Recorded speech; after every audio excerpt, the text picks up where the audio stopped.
All rise. He's Mark Skoll Jr. And he's Jamal Spencer. Sports Court is in session.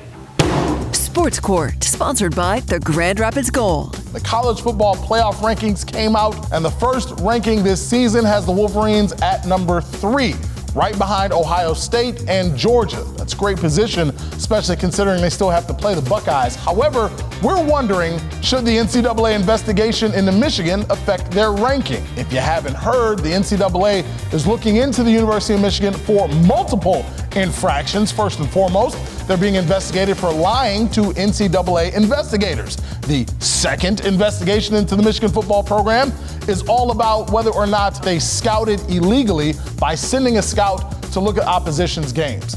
I say that should have no impact whatsoever on the ranking. What Michigan's doing on the field is all that matters. And when it comes to the NCAA, it's like the court of law. You're innocent until proven guilty. As of now, Michigan hasn't been proven of any wrongdoing. I say let them play and rank them where they should be.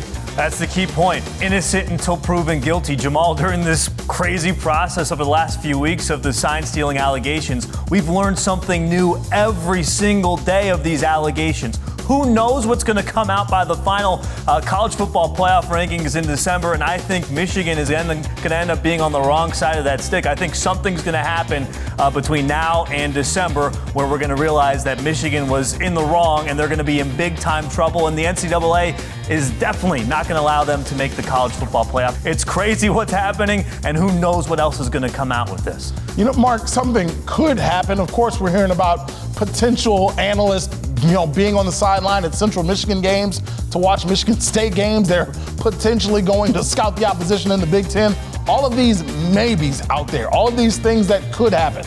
Maybe Michigan was allotting $15,000 a year on tickets and travel for this one guy who we will not name just yet. All I know is that has nothing to do with how J.J. McCarthy plays, has nothing to do with Blake Corum, has nothing to do with how dominant this Michigan defense has been. Matter of fact, I don't know if you guys have noticed, Michigan's defense hasn't allowed multiple touchdowns in a game all year. They have been lights out. I don't think that they should be blamed for whatever the coaches and analysts have been doing on their spare time. Let the players have a shot at glory this year.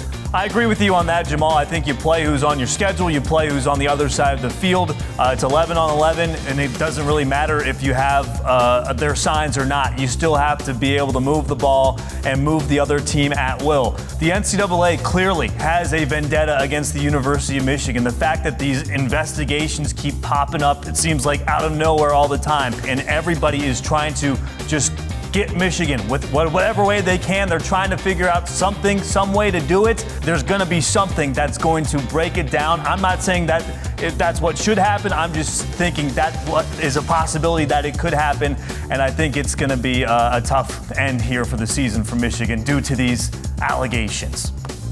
All right, what's your verdict, jury at home? We want to hear your thoughts on Facebook, and next week we'll highlight our favorites. For now, Sports Court is adjourned.